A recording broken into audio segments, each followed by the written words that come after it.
Bonjour et bienvenue dans ce cours qui va vous permettre de passer au niveau supérieur en matière d'efficacité professionnelle.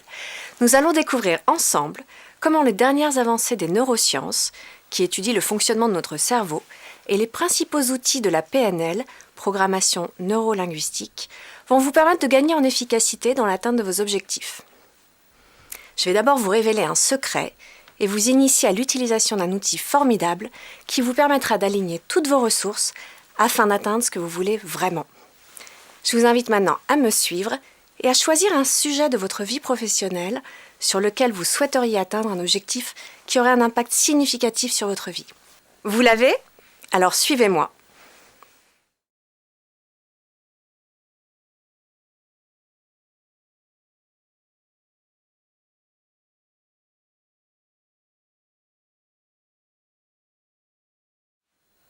Un groupe, une entreprise, les systèmes travaillent généralement plus efficacement lorsque chaque équipe qui le compose coopère et travaille vers l'atteinte d'un même objectif. De même, un individu peut fonctionner de façon plus efficace si chacune de ses composantes coopère. Ce genre d'alignement peut être obtenu en étant vigilant à différents niveaux. Le modèle des niveaux logiques de changement est un modèle de la PNL, programmation neurolinguistique. Il peut être utilisé dans toutes les situations de votre vie et pour vous-même pour identifier les composantes d'une situation passée, présente ou souhaitée. Ce modèle est un moyen puissant de changement car il découpe en différentes catégories d'informations. Si nous le balayons de bas en haut, nous trouvons l'environnement, le comportement, les capacités, les croyances et les valeurs, l'identité et enfin, tout en haut, le sens que l'on souhaite donner à tout ça, le but que l'on poursuit. Les niveaux logiques de changement peuvent être utilisés pour clarifier des pensées sur soi-même, sur son équipe, sur son projet ou sur son organisation. Je vous propose de l'utiliser aujourd'hui au service de l'objectif professionnel que vous avez choisi. Partons maintenant à la découverte de cette pyramide.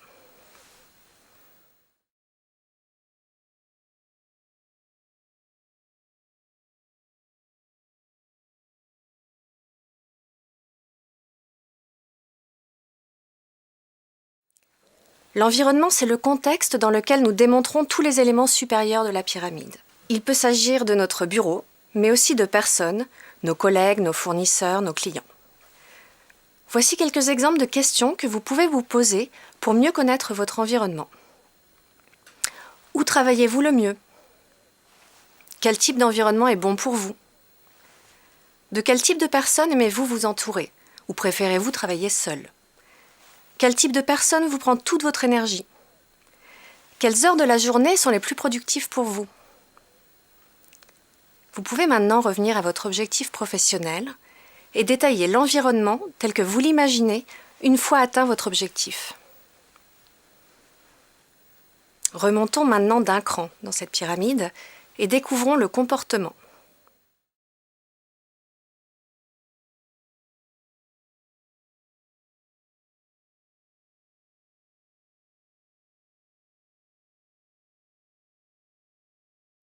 Le comportement, c'est la partie visible de l'iceberg. Certains comportements nous aident, d'autres peuvent plutôt s'apparenter à des sabotages, comme par exemple rougir, perdre son calme, sourire alors que rien n'y prête. Mais développer un comportement et des habitudes de fonctionnement qui nous aident au quotidien peut avoir de grands effets. Voici quelques exemples de questions que vous pouvez vous poser au sujet de votre comportement. Est-ce que votre comportement vous aide pour atteindre vos objectifs ? Est-ce que votre comportement est en phase avec qui vous êtes, avec votre identité ? Que faites-vous qui rend la vie intéressante et drôle ? Que dites-vous régulièrement ? Est-ce que vous décelez des habitudes de fonctionnement dans votre comportement ? Que remarquez-vous dans les propos des autres, dans les mots qu'ils utilisent ? Quel langage corporel adoptez-vous dans différentes circonstances ? Est-ce que le son de votre voix est en accord avec ce que vous dites ? Comment et quand change votre respiration ? Vous pouvez maintenant revenir à votre sujet professionnel. Que diriez-vous au sujet de votre comportement ? Il est maintenant temps de se pencher sur les capacités.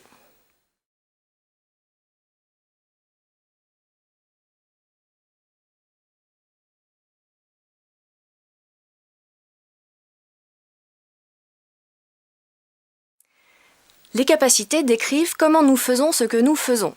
Ce sont souvent des choses que l'on fait tellement bien qu'elles ne requièrent plus d'efforts. Et si un changement doit s'opérer, des centaines d'offres de formation sont disponibles sur le marché.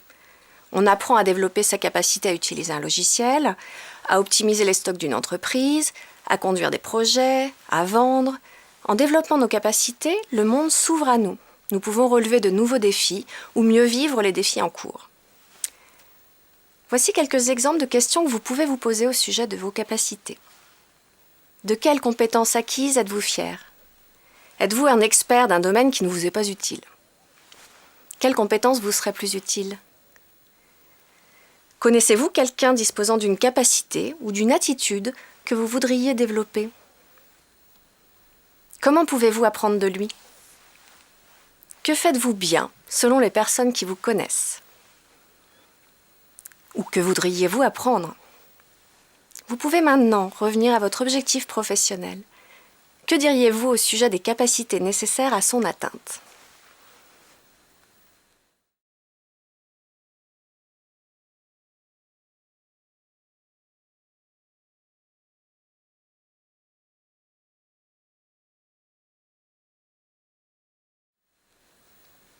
Passons maintenant aux croyances et aux valeurs. Les croyances sont issues de notre identité. Ce sont des opinions à propos de nous-mêmes, à propos des autres ou de l'environnement. Et ces opinions, nous les pensons vraies. Par exemple, je pense que nous pouvons apprendre de toutes nos expériences. Je crois que l'on peut faire confiance aux autres. Je crois qu'il y a du positif dans tout. Mais aussi, je crois que je ne pourrai jamais manager une équipe. Je crois que je ne serai jamais à l'aise en prise de parole en public. Les valeurs, elles, viennent directement de nos croyances. Les valeurs, c'est les choses qui sont importantes pour vous. C'est par exemple l'honnêteté, l'intégrité, la générosité, la liberté, la spontanéité. Il est important de connaître ces valeurs et de savoir comment elles sont satisfaites, car elles sont vos fondations et elles seront le socle sur lequel vous pourrez bâtir un changement positif. Voici quelques exemples de questions mettant en évidence les croyances et les valeurs. Quels facteurs sont importants pour vous dans la situation actuelle ? Qu'est-ce que vous pensez être important pour les autres ? Que pensez-vous être vrai ou faux ? Quand dites-vous « je dois »,« je devrais »,« je ne dois pas »,« je ne devrais pas » ? Et quelles croyances se cachent derrière ces mots ? Quelles sont vos croyances au sujet de cette personne ou de cette situation ?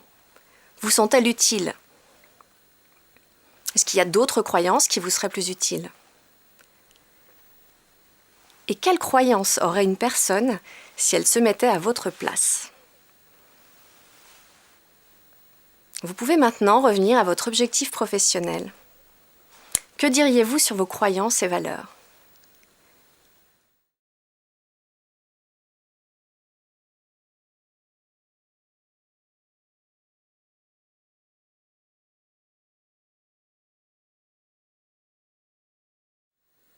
Maintenant, nous voici au dernier niveau de la pyramide. C'est le niveau de l'identité. L'identité est définie par notre mission, notre nature unique.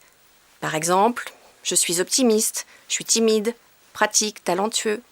Je suis un manager, je suis un entrepreneur, je suis un patron. Je suis aussi une mère ou un père. Vous pouvez prendre un peu de temps et vous interroger. Quel est votre rôle clé ? Voici quelques exemples de questions pour clarifier votre identité. En quoi est-ce que ce dont vous faites l'expérience est une expression de qui vous êtes ? Quel genre de personne êtes-vous ? Comment vous décrivez-vous ? Comment les autres vous décrivent-ils ? Les autres vous voient-ils comme vous le souhaitez ? Quelle image, quels sons, quelles sensations viennent à votre esprit lorsque vous pensez à vous-même ? Vous pouvez maintenant revenir à votre objectif professionnel et vous interroger au sujet de votre identité.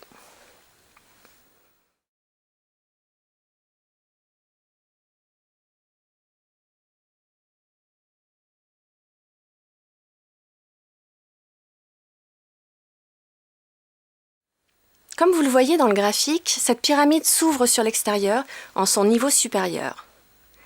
vers ce que l'on appelle le but, le sens, le pourquoi nous faisons les choses.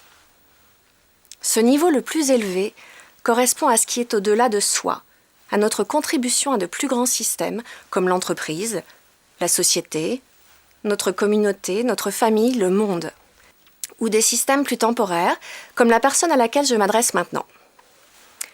Nous apportons toujours de la valeur au plus grand système. C'est notre plus haut niveau d'influence. Connaître son but permet de mettre ses objectifs en perspective et de s'assurer de rester concentré sur cet objectif. En apportant du sens à nos actions, en étant alignés depuis ce niveau le plus haut de la pyramide, nous avons le plus haut niveau d'énergie. Quelle influence souhaitez-vous avoir sur le système global ? Voici quelques exemples de questions pour identifier votre but, le pourquoi vous êtes là. Pour quelles raisons êtes-vous là ? Quelle est votre contribution aux autres ? Quelles sont vos forces utiles au monde ? Comment souhaitez-vous que les autres se rappellent de vous après votre départ ? Vous pouvez maintenant revenir à votre objectif professionnel. Que diriez-vous au sujet de votre but ? Maintenant, considérez tous les éléments que vous avez collectés autour de votre objectif professionnel. Étudiez votre pyramide et vérifiez sa cohérence globale. Y a-t-il des niveaux à faire évoluer ? Dans ce cas, vous pouvez modifier votre pyramide jusqu'à ce que l'ensemble de ses composantes soient alignées avec votre but. Maintenant que vous avez fait le point sur le sens de votre démarche et que vous avez aligné toutes ces composantes, parlons de vos objectifs et des étapes pour les atteindre.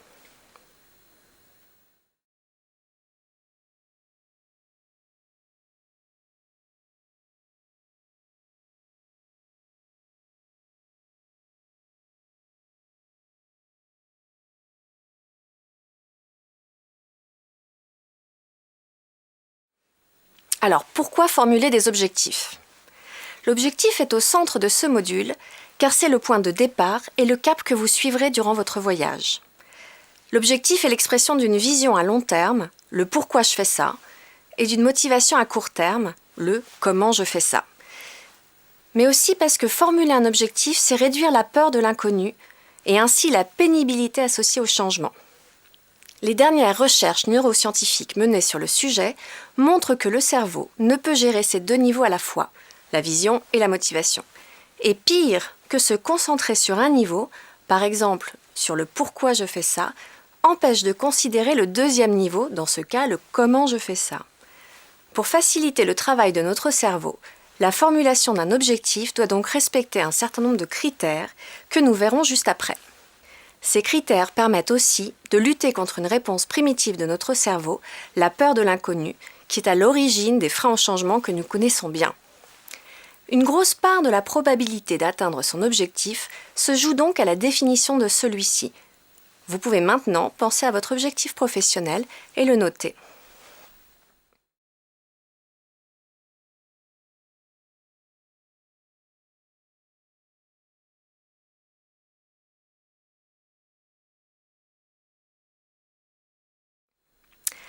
Alors SMART, cet acronyme, je suppose que vous connaissez. C'est un principe mnémotechnique pour se rappeler comment formuler un objectif. SMART, c'est spécifique, mesurable, atteignable, réaliste et temporellement défini. Pensez-vous vraiment que les leaders contemporains se posent la question de savoir si leurs objectifs sont réalistes ? Non. Ils travaillent avec passion et aiment ce qu'ils font. Ils font ce que les autres estimeraient irréaliste. Leur mot d'ordre est « Be smarter than smart ». De plus, lorsque la plupart des gens se fixent des objectifs, ils pensent au problème. Je veux arrêter de procrastiner, je veux réduire la pression, je ne veux plus avoir à me battre contre lui.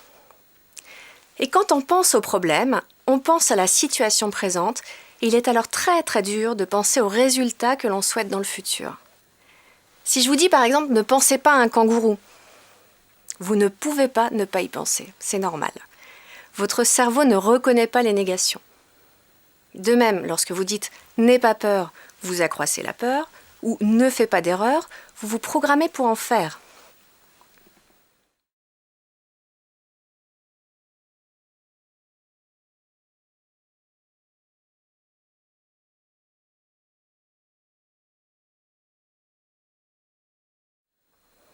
En fait, un objectif, lorsqu'il est atteint, doit nous permettre d'être une meilleure version de nous-mêmes, que ce soit dans notre vie professionnelle, personnelle ou familiale.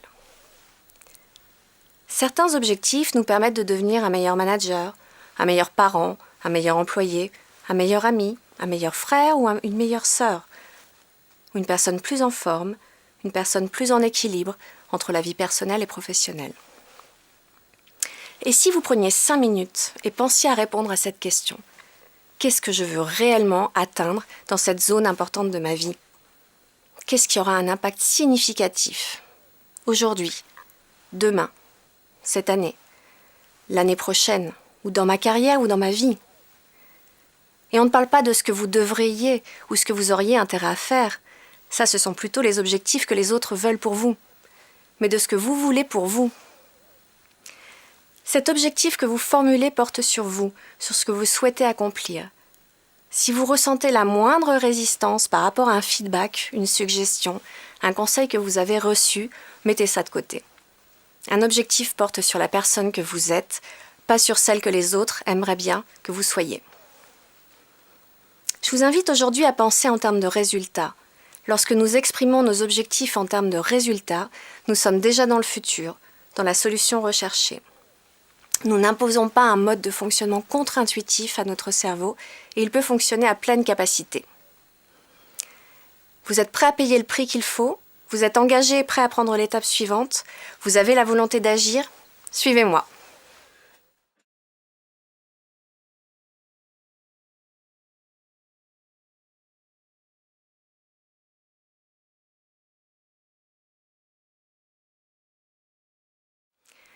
Comment sont exprimés les objectifs les plus efficaces? Les objectifs les plus efficaces sont exprimés en formulation positive. Que voulez-vous?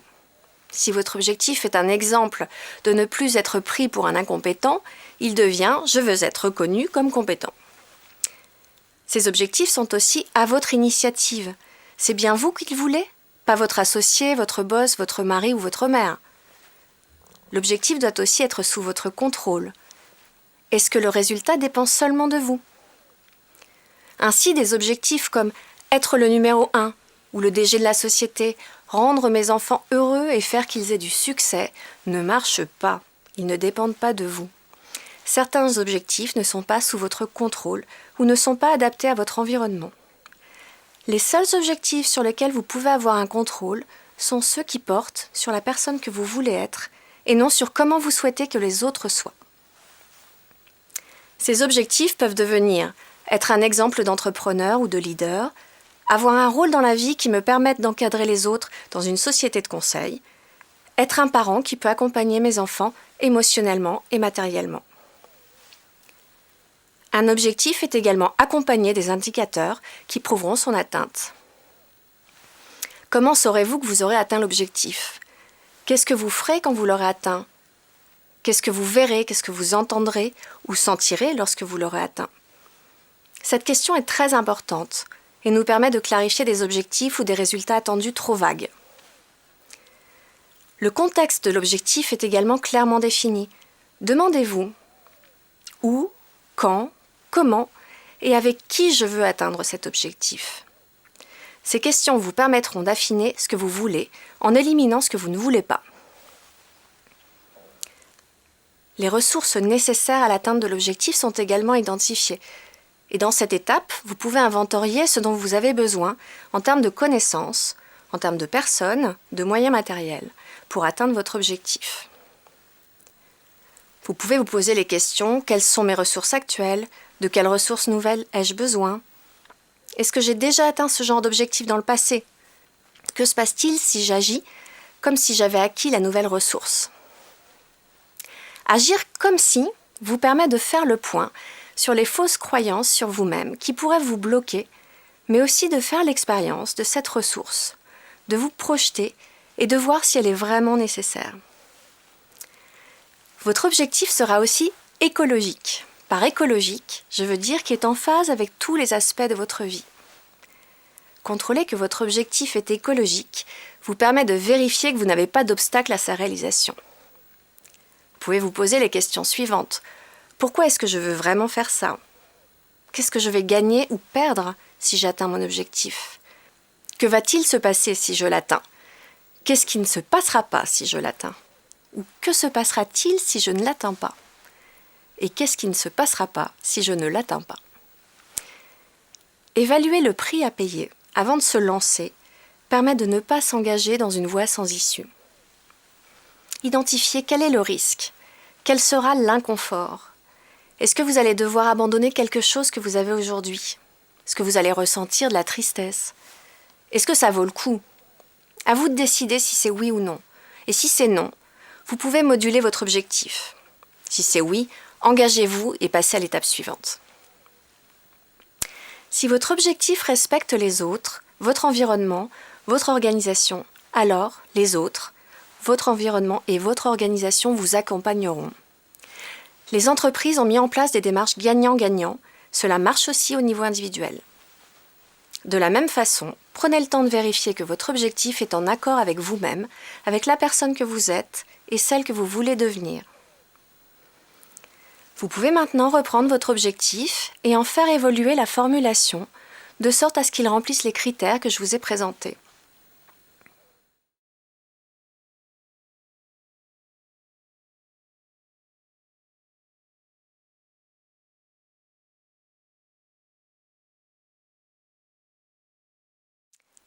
Pourquoi penser récompense? En fait, faites le point. Comment vous récompensez-vous quand vous avez atteint un objectif? Comment célébrez-vous l'atteinte de vos objectifs? Nous avons naturellement tendance à favoriser la réalisation des activités dans lesquelles nous savons que nous obtiendrons une récompense. Plus nous pensons mériter une récompense, le plus de dopamine, un neurotransmetteur, nous produisons. La dopamine intervient dans différentes fonctions importantes, telles que le comportement, le raisonnement, les fonctions motrices, la motivation, les récompenses, le sommeil ou la mémorisation. Ainsi, en obtenant satisfaction de nos objectifs, qu'ils soient petits ou grands, notre cerveau libère massivement de la dopamine, ce qui nous procure une intense sensation de satisfaction. Et nous gardons ce bien-être en mémoire.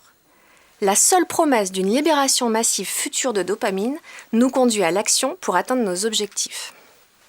Elle joue donc un rôle central dans le processus de motivation. Le contraire a également lieu. Plus la récompense nous semble lointaine, moins nous produisons de dopamine, donc moins de motivation, donc report de la tâche. Quelle récompense associez-vous à votre objectif? Qu'est-ce que vous ferez, avec qui, quand, pour marquer le coup de cette grande avancée dans votre vie?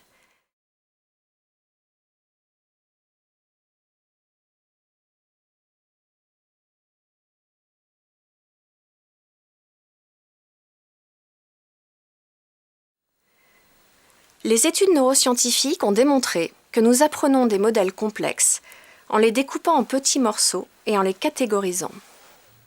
De plus, en ordonnant les étapes, nous réduisons le niveau de stress lié à l'incertitude. Ce stress est associé aux questions que nous pouvons nous poser. Que vais-je faire après? Et si? Et quand nous stressons, nous activons une zone cérébrale nommée amygdale, ce qui empêche la mémoire de travail située dans le cortex préfrontal de fonctionner. Quand nous sommes en état de stress, nous n'avons pas accès à nos ressources de pensée, nous n'avons pas accès au raisonnement dans la situation présente. Les stratégies sont donc les étapes du plan nécessaires pour atteindre un objectif. Elles assurent le chemin à prendre dans cette expérience. Sans stratégie, il pourrait ne pas être clair que certaines actions doivent être faites avant d'autres. Elles permettent de faire les choses étape par étape. Elles évitent ainsi de faire les choses de la façon dont nous pourrions les faire d'habitude. Par exemple, foncer dans l'action avant d'être clair sur où nous souhaitons aller, ou être clair, mais ne pas agir dans une stratégie suivante. Et elles apportent une plus grande efficacité. Pour les stratégies comme pour les objectifs, la formulation joue un rôle. Elles doivent être formulées de façon spécifique, claire, large, positive et être connectées les unes aux autres.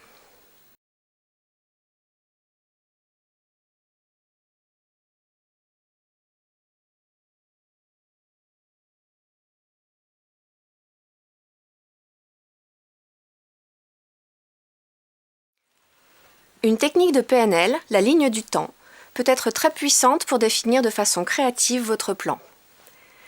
Voici comment vous pouvez en faire l'expérience. Relaxez-vous et pensez à votre objectif. Tracez une ligne au sol, imaginez-la, allant de votre représentation du passé vers le futur. C'est votre ligne du temps. Écrivez votre situation de départ et votre objectif à chaque extrémité du trait. Pensez aux étapes qui vous permettront de cheminer depuis votre situation de départ jusqu'à l'atteinte de vos objectifs. Survolez physiquement votre ligne du temps et visualisez votre passé et votre futur qui s'étirent sous vos yeux. Allez encore plus avant sur votre ligne du temps jusqu'à vous placer au-dessus du moment où vous aurez atteint votre objectif. Profitez-en pour vivre pleinement l'expérience de l'atteinte de cet objectif. Que voyez-vous ? Que ressentez-vous ? Qu'entendez-vous à ce moment-là ?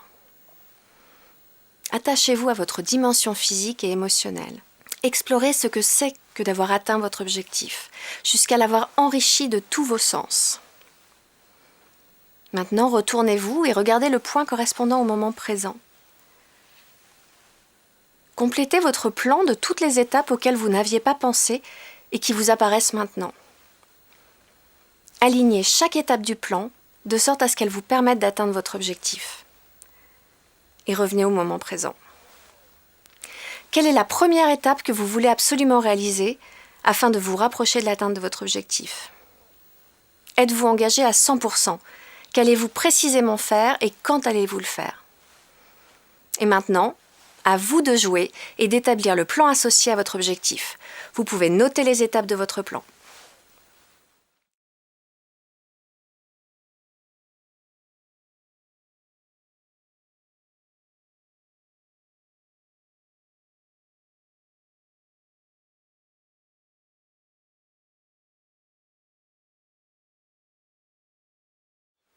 Alors maintenant, je vous invite à dresser la liste de toutes les personnes qui se mettent en travers du chemin menant à l'atteinte de votre objectif.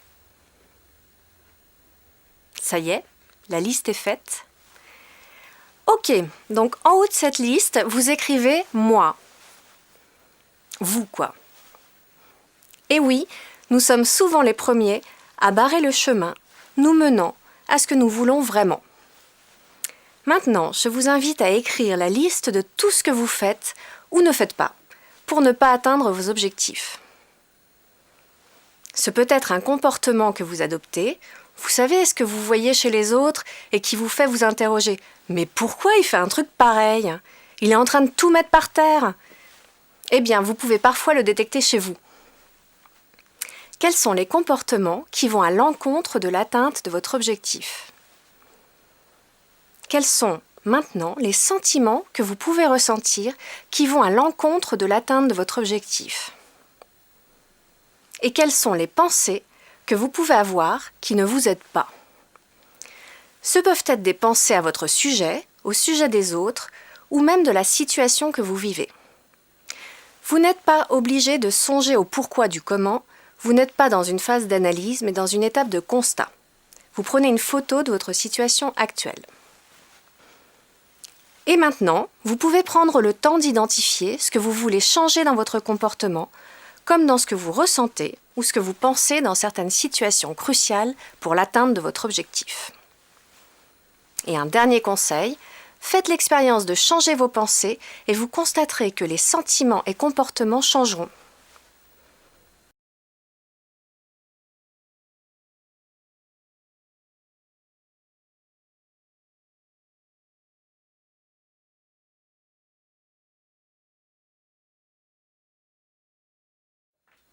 Les actions efficaces sont en fait des activités que vous vous engagez à prendre dans le cadre d'une stratégie. J'ai envie de partager avec vous un principe simple que l'on retrouve dans la méthode japonaise Kaizen, largement reprise dans le monde industriel, mais aussi dans celui du management. Le mot Kaizen est la fusion de deux mots japonais, Kai et Zen, qui signifient respectivement changement et bon.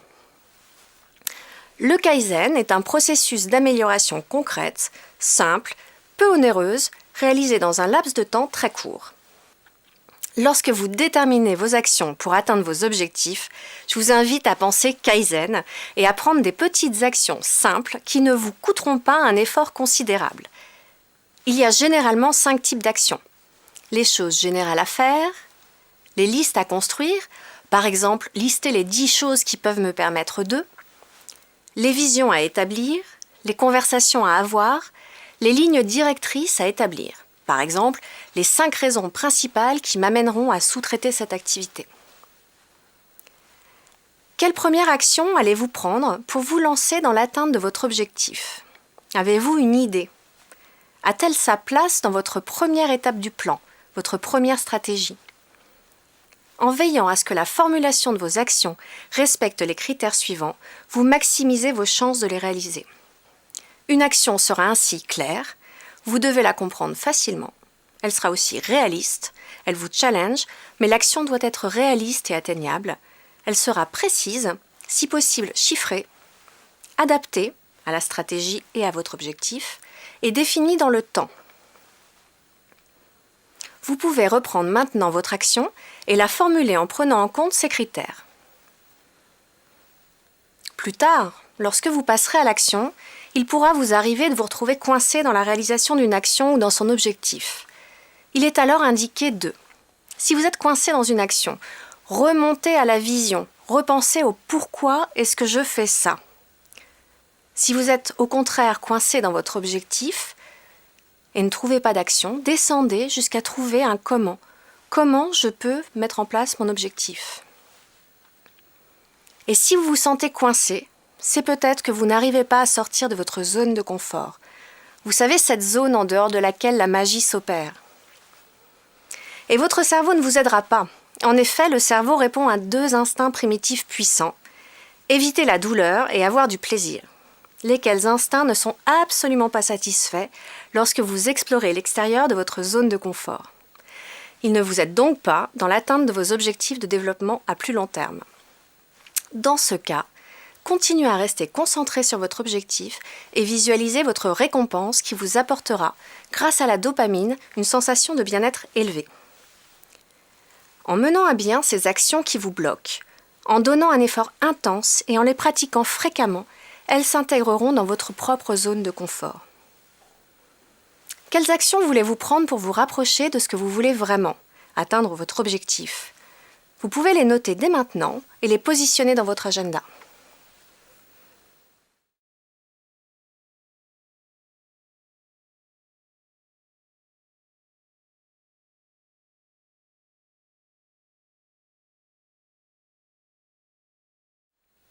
Chaque instant de notre vie est une décision. Nous décidons de faire, de penser et même de ressentir en fonction de stimulations provenant de nous, des autres ou de notre environnement. Prendre une décision, c'est choisir entre différentes options possibles pour atteindre un objectif. Que se passe-t-il dans notre cerveau lorsque nous voulons faire un choix? Les recherches neuroscientifiques ont mis en évidence que notre cerveau utilise 2 zones cérébrales distinctes pour décider. Le cortex préfrontal et le système limbique. L'un s'intéresse à l'objet de la décision, l'autre aux actions nécessaires à la réalisation de cet objet. Notre cerveau a ainsi des systèmes distincts selon que la décision porte sur un objet ou sur une action. Le cortex préfrontal est le siège du processus de décision. Il permet l'organisation face au changement, l'atteinte d'objectifs, la mise en place de plans d'action et la décision. Les recherches ont d'ailleurs mis en évidence que des personnes ayant eu une blessure dans cette zone ont des difficultés à choisir et à définir des objectifs. Le système limbique est le siège des émotions et notamment de la peur. Il permet dans le processus de décision d'évaluer les actions nécessaires à l'obtention de chaque option. Par exemple, si mon objectif est de développer mon activité professionnelle, en stimulant mon cortex préfrontal, je peux envisager de mener une prospection téléphonique et mon système limbique pourra m'alerter sur les menaces auxquelles je vais me confronter lors du passage à l'action. Les nombreuses relances, les filtres de l'assistant. Ainsi, le cortex préfrontal joue un rôle central lors de nos réflexions. Il est donc intéressant de connaître ses caractéristiques. Voici en quelques mots le cortex préfrontal. Il est très consommateur de ressources, et notamment de glucose. Il a une capacité limitée. On ne peut avoir à l'esprit en même temps plus de 4 informations. Et ne peut faire qu'une chose à la fois. Sachant tout cela, comment prendre une décision lorsque nous nous sentons coincés? Vous pouvez vous placer dans un endroit calme où vous ne serez pas dérangé. Mettre le téléphone en mode silencieux et fermer l'ordinateur. Vous pouvez vous concentrer uniquement sur l'objet ou l'action en question. Vous pouvez vous stimuler en pensant à quel point ce sera bien d'avoir décidé, ce qui va mettre en œuvre la dopamine. Vous pouvez aussi vous stimuler en fixant un temps limite, en considérant avec curiosité le challenge représenté par cette décision et produire ainsi le juste niveau d'adrénaline nécessaire pour intéresser votre cerveau au sujet. Puis, vous pouvez utiliser un outil simple d'aide à la décision, par écrit, pour ne pas garder en tête toutes les informations et libérer de la capacité de réflexion. On peut par exemple tracer 2 colonnes, avantages, inconvénients, et les remplir avec ses idées. Et si c'est nécessaire, vous pouvez pondérer le poids de chaque avantage inconvénient avec des notes de 1 à 10, puis faire l'addition de chaque colonne et décider. Une fois la décision prise, le secret est aussi de l'écrire sur papier. Ça libère de l'énergie et de la capacité de réflexion.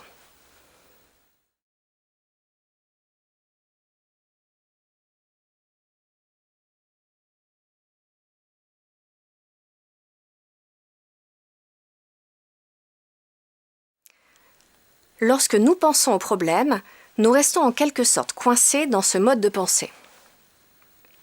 La conséquence, c'est que nous pouvons passer des heures, voire des jours bloqués, parfois même à ruminer sur un sujet sans savoir comment s'en sortir. Un peu comme si on avait mis les pieds dans des sables mouvants. Notre cerveau est fait pour repérer les problèmes et nous alerter sur ce qui ne va pas. Ainsi, 5 fois par seconde, il passe en revue notre environnement et décide s'il va éviter une menace ou s'il va aller vers une opportunité. Lorsque nous faisons l'expérience d'une décision de se rapprocher, d'aller vers la réalisation d'un objectif, nous changeons de mode cérébral et nous passons du système limbique, siège des émotions et de la peur, au cortex préfrontal, siège de la pensée. Il est alors possible d'accéder à la réflexion créative, d'identifier de nouvelles options et opportunités. Nous sommes également plus ouverts à la collaboration avec les autres, puisque nous ne sommes pas sous l'emprise d'une menace. Nous faisons l'expérience d'émotions, de sentiments et de comportements positifs, comme la joie, le bonheur, la motivation et la curiosité. Au contraire, quand nous sommes dans l'état éviter de, nous avons accès à moins d'options, réagissons de manière réflexe et non créative, et alors nous ressentons une multitude de sentiments et d'émotions négatifs, comme la peur, la colère, la frustration ou la confusion. Je vous propose maintenant un petit exercice. Pensez à cet objectif personnel ou professionnel que vous avez actuellement. Identifiez comment vous pensez au sujet de cet objectif.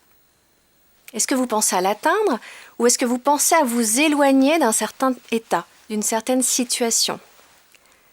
Par exemple, si vous souhaitez une évolution dans votre carrière, pensez-vous à un nouveau poste qui vous permettrait de faire certaines choses ou qui vous permettrait de ne plus faire certaines choses? Soyez attentif à ce que vous ressentez, entendez ou voyez lorsque vous avez cette pensée. Si nous voulons gagner en efficacité, en créativité, en plaisir dans la réalisation de nos objectifs, pensons en mode aller vers.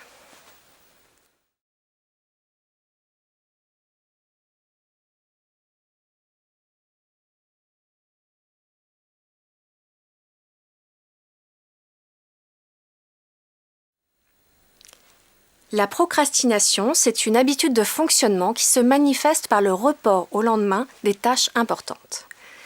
Ce qui constitue une habitude nuisible pour nous tous. Un constat important avant de commencer à vous parler de procrastination. C'est pas parce que nous dépriorisons une action que nous procrastinons. Un changement de priorité et de plan peut relever de la bonne gestion du temps et des priorités. Reporter une tâche importante car nous nous sentons fatigués n'est pas non plus forcément à relier avec de la procrastination, si nous ne reportons pas cette tâche pour plus d'un jour et que cette pratique n'est pas fréquente. Voici quelques indicateurs qui vous permettront de détecter un comportement de procrastination. Votre liste des choses à faire du jour est remplie de tâches à faible priorité. Vous lisez vos emails plusieurs fois avant de réellement commencer à les traiter. Vous vous posez pour travailler sur un sujet important et partez vous prendre un café ou vérifier votre messagerie dans la minute qui suit. Un sujet est présent sur votre liste des choses à faire depuis des jours, semaines ou des mois, même si vous savez qu'il est important pour vous. Vous dites fréquemment oui à des tâches sans importance que d'autres vous demandent de faire et cela vous empêche de régler des sujets importants de votre liste. Vous attendez de vous sentir dans l'état d'esprit adéquat ou attendez le bon moment pour aborder une tâche importante qui pourrait être faite maintenant. Les procrastinateurs sont tous différents, mais 3 grands types ont été identifiés par les chercheurs. Alors il y a les procrastinateurs éveillés, ou chercheurs de sensations fortes, qui attendent la dernière minute pour obtenir une bouffée euphorique associée à l'action. Il y a les évitants, qui vont éviter la peur de l'échec ou même du succès, mais qui restent dans tous les cas préoccupés par l'opinion des autres sur eux-mêmes. Ils préfèrent que les autres pensent qu'ils ne font pas d'efforts, plutôt qu'ils ne manquent de capacité. Et il y a les indécis, qui ne peuvent pas prendre une décision. Le fait de ne pas prendre une décision n'engage pas la responsabilité de ceux-ci sur le résultat final. La procrastination fait également l'objet de bon nombre de croyances visant à la justifier. Je partage avec vous maintenant le top 10 des fausses croyances et comportements constatés fréquemment à son sujet et vous invite à cocher celles dans lesquelles vous pourriez vous reconnaître. La procrastination a des avantages. Quelques nuits blanches pour finir sur le sujet, ce n'est pas vraiment nuisible. La procrastination est liée à une mauvaise gestion du temps. Je suis convaincue que le souci m'aide à tenir le coup. Je travaille mieux sous pression, donc je reporte tout mon travail jusqu'à ce que la pression s'accumule. J'attends jusqu'au dernier moment avant, et ça a toujours marché. Je jette juste un coup d'œil à mes emails. Je dois juste passer un coup de fil et ça ne durera pas plus de 5 minutes. Ce travail est dû pour dans plusieurs mois. C'est pas prioritaire, c'est pas si grave si je ne fais pas ça maintenant. Je ferai ça mieux demain. Ce sera plus facile à faire quand je serai dans le bon état d'esprit et je ne suis pas dans le bon état d'esprit maintenant. Ou après une contre-performance due à la procrastination. Cela aurait pu être pire. Les procrastinateurs sont des perfectionnistes. Des circonstances indépendantes de ma volonté m'ont empêché de le faire. Faites maintenant le total. Vous avez coché au moins une case ? Il semble que vous ayez des idées reçues au sujet de la procrastination. Voyons de plus près ce qu'il en est. La procrastination a des avantages, non. La gestion du temps et des plannings a des avantages. Mais la procrastination ne présente pas d'avantages car elle est une habitude négative et dévalorisante pour la personne. La procrastination est liée à une mauvaise gestion du temps. Non. La procrastination est reliée à l'autorégulation et la volonté. La procrastination peut être liée, dans certains cas, à des croyances personnelles illusoires telles que « le souci m'aide à tenir le coup »,« je travaille mieux sous pression donc je reporte tout mon travail jusqu'à ce que la pression s'accumule »,« j'ai attendu jusqu'au dernier moment avant et ça a marché »,« je jette juste un coup d'œil à mes emails »,« je dois juste passer un coup de fil », etc., etc. Toutes les diversions semblent bonnes à prendre, néanmoins la décision, objet de procrastination, reste toujours à prendre. Ce travail est dû dans plusieurs mois, c'est pas prioritaire, c'est pas si grave si je fais pas ça maintenant. Les tâches futures semblent abstraites et ne présentent pas d'urgence. C'est une illusion car l'ampleur du travail à fournir n'est alors pas prise en compte. Je ferai ça mieux demain, ce sera plus facile à faire quand je serai dans le bon état d'esprit. Reporter à demain ne vous fera pas travailler mieux sur cette tâche, mais vous y travaillerez car vous serez au pied du mur. L'effet est donc radicalement différent. Ou lorsqu'après une contre-performance, on se dit « ça aurait pu être pire ». Imaginez le pire pour minimiser l'échec, prévient tout mécanisme positif de capitalisation sur une situation d'échec. Les procrastinateurs sont des perfectionnistes. Non, ce sont des personnes ayant intégré des normes de fonctionnement inadaptées et s'adressant fréquemment à eux-mêmes de façon négative. Des circonstances indépendantes de ma volonté m'ont empêché de le faire. Non. Nous sommes tous maîtres de nos choix.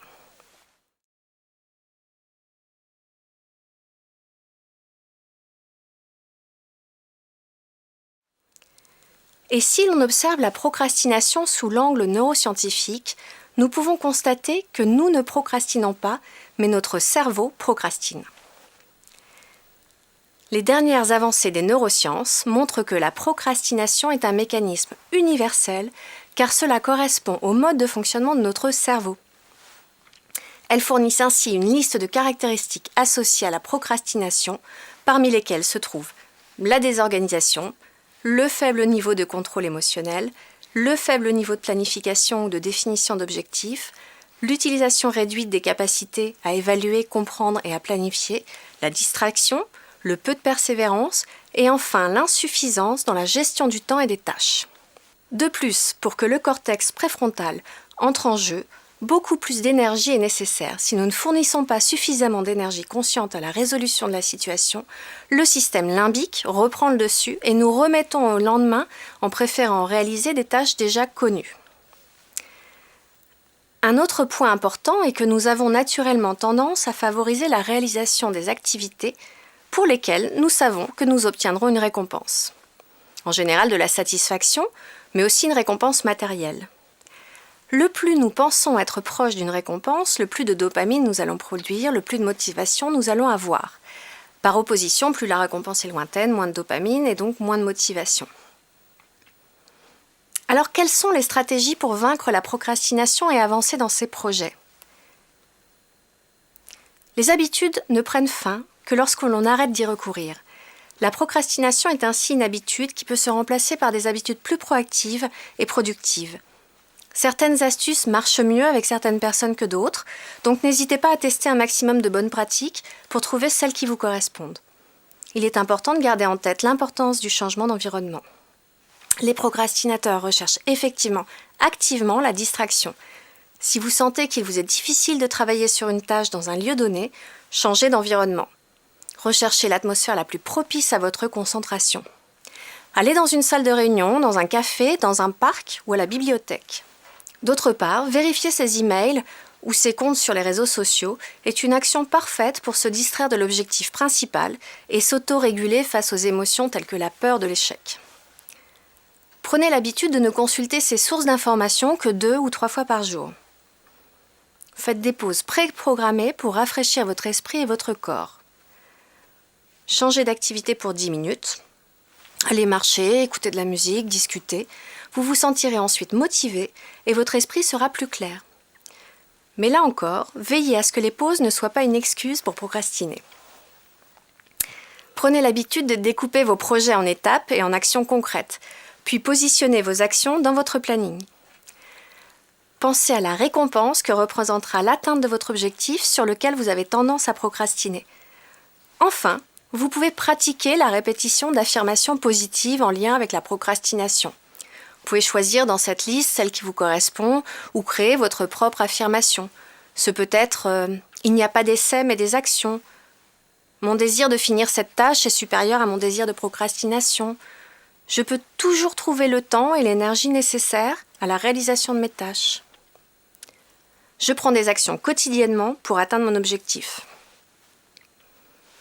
J'agis maintenant et ici et je suis OK. Je choisis de commencer sur cet objectif par une petite action et c'est OK si elle est imparfaite. L'accomplissement et la réalisation d'actions me font sentir vraiment bien. Je prends conscience que je fais de plus en plus chaque jour.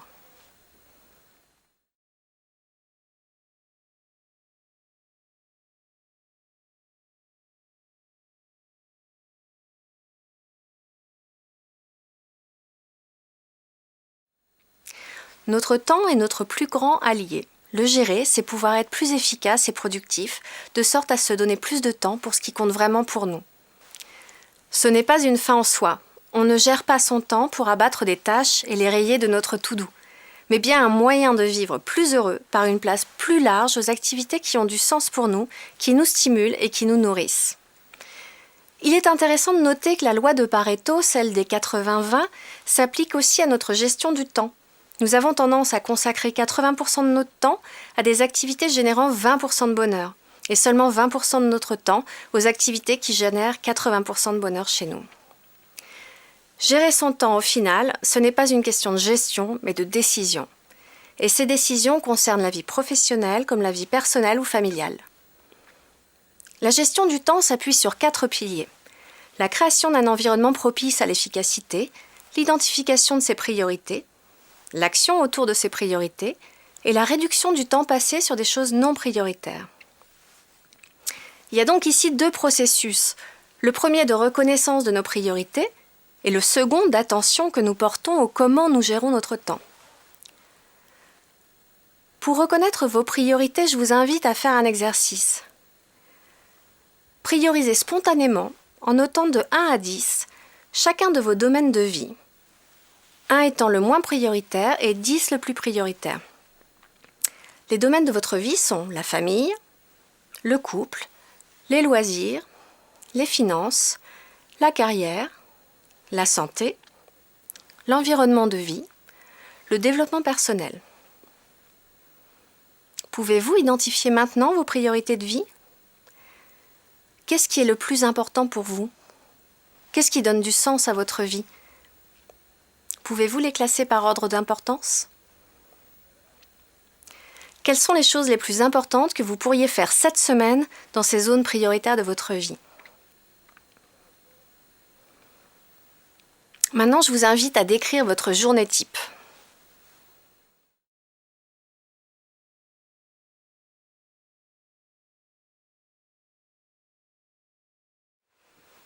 Quelles sont vos prises de conscience ? Quels petits pas pourriez-vous faire pour vous rapprocher de votre journée idéale ? Et à quel point voulez-vous votre journée idéale ? D'autre part, toutes nos actions n'occupent pas la même place sur l'échelle de difficulté. On distingue les tâches de niveau 1, les plus faciles, qui ne nécessitent pas beaucoup d'engagement de notre pensée, du cortex préfrontal, le fameux. Et ces tâches, ça peut être vérifier ses emails, programmer un rendez-vous, observer ce qui se passe sur les réseaux sociaux, regarder des vidéos. Les tâches de niveau 2 sont un peu plus complexes et elles engagent plus de réflexion. Ce peut être répondre à un email, inviter plusieurs intervenants à une réunion ou réaliser une tâche habituelle non créative. Et les tâches de niveau 3, c'est les plus difficiles, celles qui requièrent toute notre réflexion. La gestion de crise, les tâches créatives engageant de la nouveauté, les entretiens importants. Pour ne pas être saturé par les informations non essentielles qui nous assaillissent dans la journée et les tâches de niveau 1 non prioritaires, il est intéressant de garder une liste à côté de soi sur laquelle on note toutes les petites choses que nous ferons lorsque nous aurons une pause. Idéalement, dans les moments de la journée durant lesquels notre énergie est la plus basse, nous pourrons traiter ces tâches. Au contraire, identifiez le moment de la journée durant lequel votre énergie est la plus haute et favorisez-y la réalisation des tâches de niveau 3 en réservant des créneaux de 3 heures par exemple. Ensuite, vous pouvez enregistrer le temps que vous passez chaque jour, heure après heure, à vos différentes activités.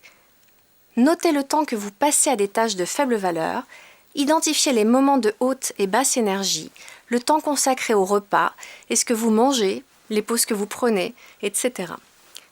Enregistrer ceci, c'est une base pour identifier les variables sur lesquelles vous pourrez jouer pour développer votre équilibre de vie. Puis, c'est un outil pour piloter vos changements et en analyser les impacts.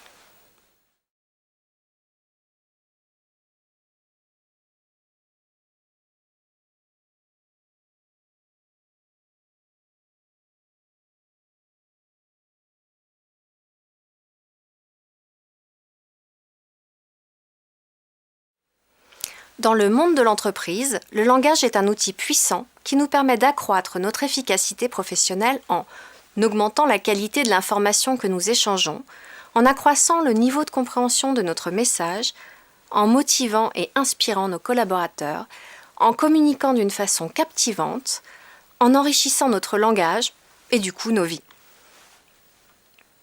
Toute relation, toute interaction construite avec soin, que ce soit lors d'une réunion, en entretien commercial, en négociation ou lors d'une rencontre, fait la différence dans le futur. Les compétences que nous utilisons dans la construction et le maintien de la relation sont fondamentales et notamment pour favoriser le changement. Établir le rapport à l'autre, ce n'est pas parler d'abord de la pluie et du beau temps ou du match de foot de la veille. Ce n'est pas un passe-temps. Ce n'est pas non plus accepter tout ce que l'autre dit. Établir le rapport à l'autre, c'est rejoindre la personne là où elle est. C'est se connecter avec elle, avec son style, sur un terrain où la communication, la discussion est possible. C'est créer un environnement de confiance, de compréhension, de respect et de sécurité qui donne la possibilité d'exprimer totalement ses idées et ses préoccupations. Avez-vous remarqué des personnes autour de vous ayant établi ce rapport ? Observez-les et vous pourrez vous rendre compte qu'elles ont également tendance à adopter les mêmes postures et à faire les mêmes gestes que leur interlocuteur. C'est un processus naturel de synchronisation.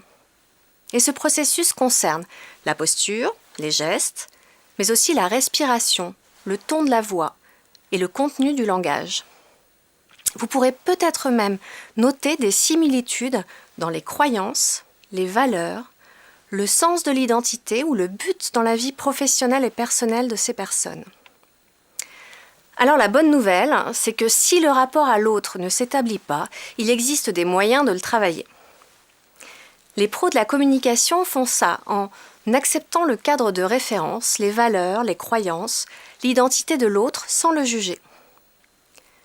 Puis en étant conscient des éléments similaires ou différents qui concernent la posture, les expressions, les mouvements, la respiration, le ton de la voix, son volume, son rythme, le langage, est-ce que ce sont des mots du registre visuel, auditif ou kinesthésique ? Et si nous sommes dans un cadre de communication écrite, on peut aussi se synchroniser à l'autre, par les mots, la longueur des phrases, le temps des verbes utilisés, les valeurs qui transparaissent, l'organisation de la présentation des idées et la précision.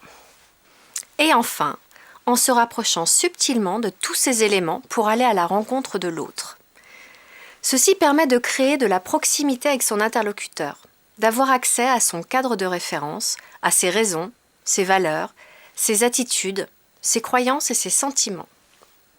Voici quelques actions que vous pouvez mener pour établir un rapport avec l'autre.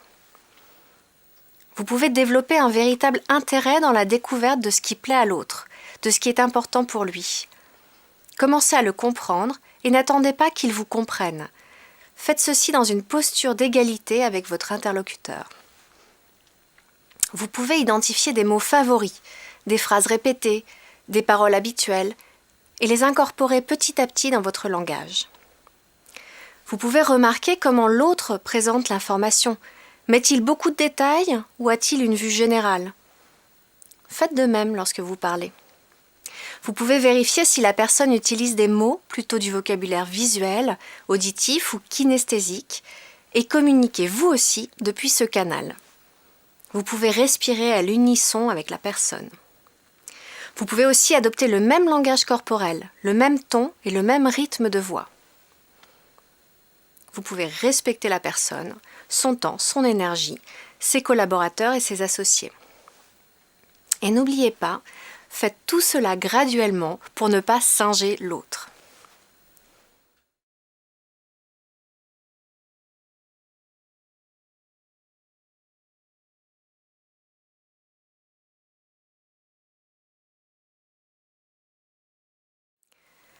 Pour engager l'attention de nos interlocuteurs, il est important de parler le même langage qu'eux.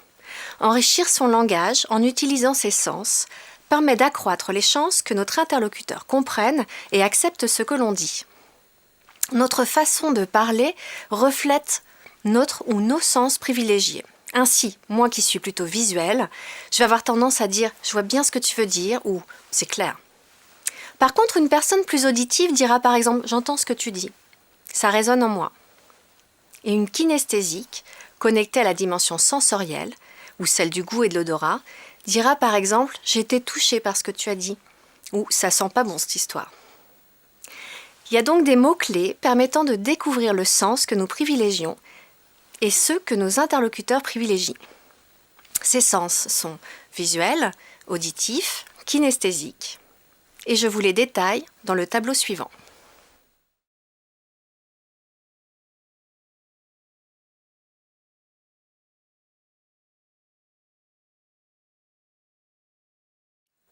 En enrichissant son langage, en prenant en compte les sens qui ne nous sont pas familiers, nous développons la possibilité de nous faire comprendre par un plus grand nombre de nos interlocuteurs. C'est comme apprendre une langue étrangère en quelque sorte. Puis avec la pratique, il est possible d'identifier le sens préféré de nos interlocuteurs et de s'adresser à eux directement avec ce canal.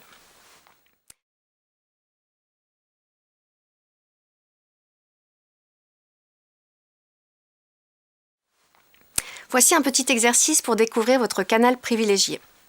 Vous pouvez, dans ce questionnaire, cocher chaque affirmation qui vous convient le mieux.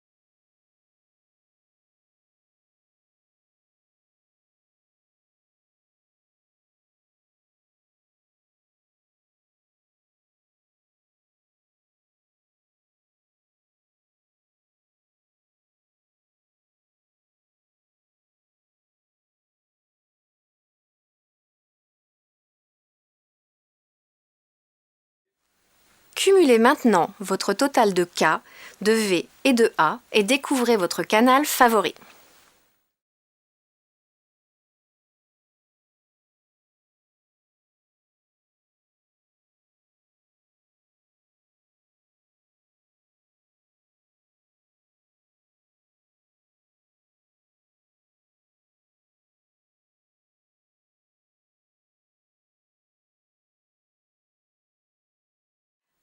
En 1956, George Miller a mené des recherches sur la capacité humaine de traiter ces millions de données qui nous bombardent chaque seconde.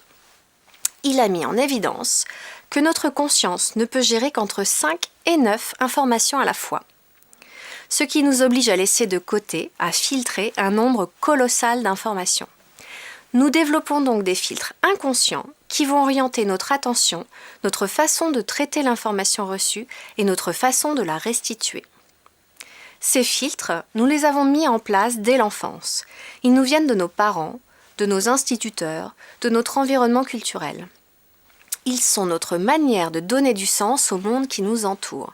Ces filtres peuvent également être utilisés pour établir le rapport avec nos interlocuteurs en calant notre communication sur les filtres qu'ils utilisent. Quand deux personnes communiquent en utilisant les mêmes filtres, il y a une plus grande chance qu'elles se comprennent, qu'elles aient confiance l'une envers l'autre. Plongeons maintenant à la découverte de ceux-ci au travers d'une présentation des 8 filtres principaux. Premier filtre, être associé ou dissocié. La personne associée vit dans une situation de façon engagée, avec l'engagement de son corps même. Celle dissociée prend du recul et se considère dans la situation comme si elle était en dehors de son corps, observatrice extérieure. La personne associée est engagée émotionnellement et avec tous ses sens dans la situation. Elle est penchée en avant vers son interlocuteur. La personne dissociée, au contraire, considère la situation avec objectivité et est détachée de ses émotions. Elle garde la tête froide. La personne dissociée adopte une posture de recul par rapport à son interlocuteur. Ici, nous avons le choix de posture, selon l'objectif que l'on souhaite atteindre, se protéger de l'expérience émotionnelle ou vivre pleinement la situation. Ensuite, il y a le filtre proactif et réactif. La personne qui a une tendance naturelle à agir et à faire avancer ses projets fait preuve de proactivité. Celle qui privilégie l'attente est réactive. La personne proactive entreprend, recherche des solutions et règle les problèmes. Au contraire, la personne réactive semble plus passive et n'agit que lorsqu'elle juge que c'est le bon moment.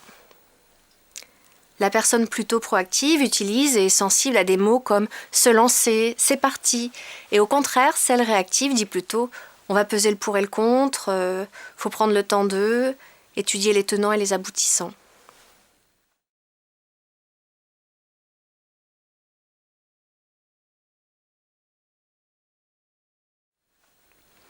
Un autre filtre est celui des options ou des procédures. Une personne orientée sur les options apprécie les nouvelles expériences. Au contraire, celle orientée sur les procédures préfère les modes de fonctionnement connus.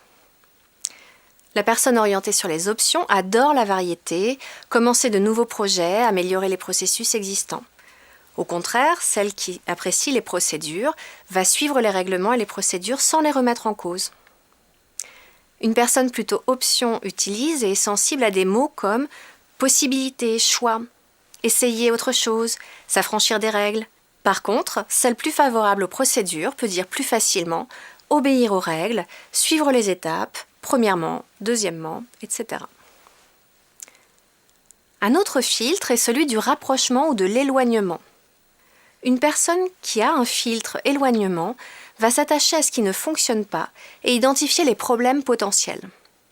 Elle cherche à s'écarter de ce qui ne va pas et de ce qu'elle ne veut pas.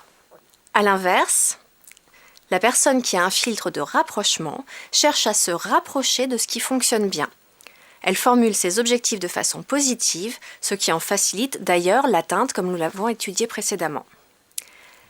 La personne plutôt en rapprochement utilise et est plus sensible à des mots comme accomplir, obtenir, avoir, atteindre, et celle en éloignement fera plutôt usage de formules comme éviter, supprimer, prévenir, se débarrasser de.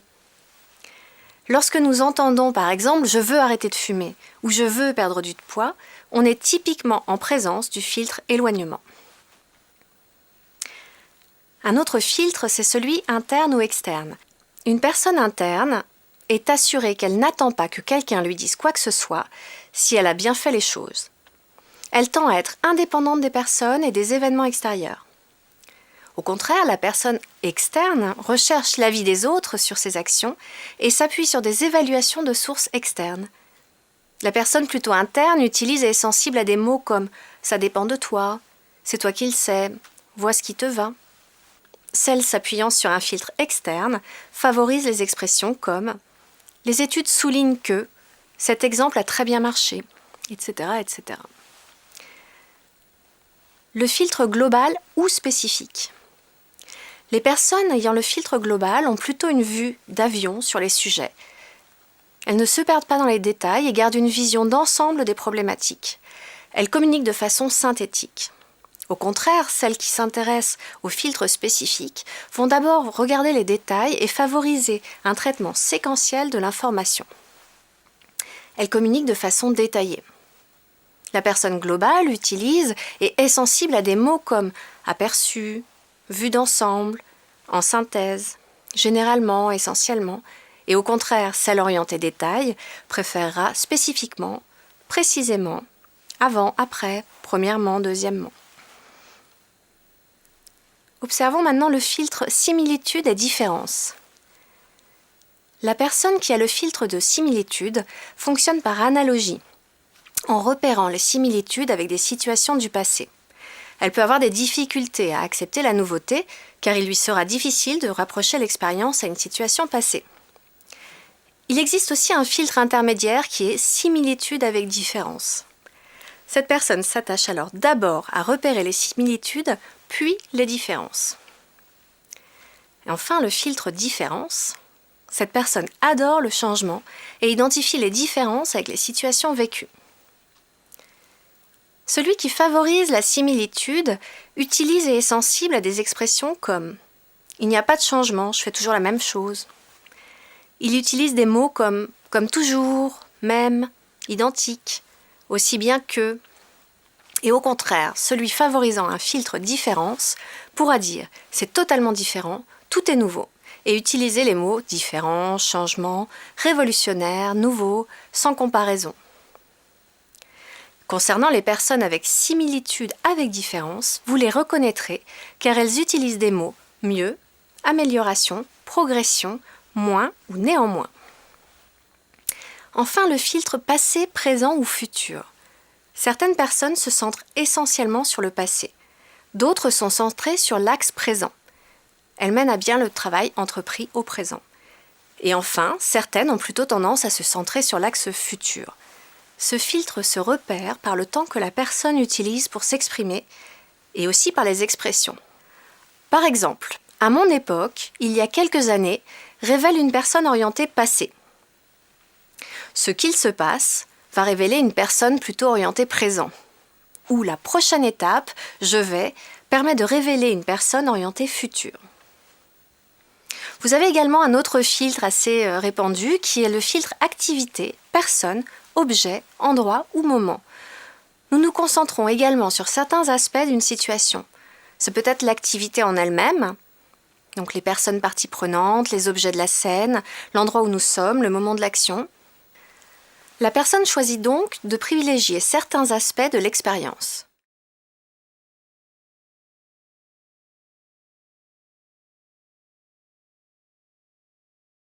Je vous propose de prendre le temps de la réflexion et d'identifier vos filtres. Notez par une croix les cases qui décrivent le mieux vos propres filtres de communication.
Nous avons tous des habitudes de langage négatives qu'il est bon de reconnaître et de remettre en question. Ces habitudes sont comme des obstacles venant rendre difficile notre progression sur le chemin vers l'atteinte de nos objectifs. Ces habitudes peuvent nous faire oublier que nous avons le choix face aux situations. Richard Bandler et John Grinder, les fondateurs de la PNL, en ont mis en évidence 3 principales. Ils ont également identifié pour chacune de ces habitudes de langage les questions permettant de clarifier la communication, ce qui peut être particulièrement utile en entreprise, car une communication floue peut avoir des conséquences désastreuses. Quand Alfred Korzybski nous dit « la carte n'est pas le territoire », il nous parle aussi de cela, du fait que notre réalité ne reflète pas toujours la réalité. Nous avons effectivement 3 façons principales de construire une perception du monde. La première en omettant des éléments de l'expérience que nous vivons, en ne racontant pas toute l'histoire. La seconde en distordant l'expérience, en la transformant littéralement, en laissant son imagination aux commandes. Et la dernière en généralisant, en rendant universelles des expériences ponctuelles. Voici quelques exemples de chacune de ces habitudes de langage et des idées de questions à poser pour les remettre en question chez vous et chez les autres si la relation est déjà établie. Qu'est-ce que l'omission ? En omettant certains aspects de nos expériences, nous évitons à notre système nerveux d'être accablé par des millions de stimuli, les sons, les odeurs, les visions, les ressentis de notre environnement extérieur. Nous faisons cela pour réduire le monde à une proportion que nous supposons capable de gérer. L'omission nous permet de pouvoir parler au téléphone dans une pièce bondée, par exemple. Nous choisissons alors de nous concentrer sur ce qui est important. Mais l'omission nous conduit également à laisser de côté une partie importante de la réalité, ce qui limite notre pensée et notre compréhension. Cela peut affecter gravement certaines prises de décision, celles dans lesquelles on se met à penser que l'on a des options limitées, par exemple. Voici quelques exemples d'omissions et de questions pour les remettre en question. C'était vraiment un dossier difficile. Quel dossier ? Difficile comment ? Dans ce service, on nous empêche de donner son point de vue. Qui vous empêche ? Comment ? C'est pas la bonne façon de faire. Selon qui ? Nous devons être les meilleurs. Par rapport à qui ou par rapport à quoi ?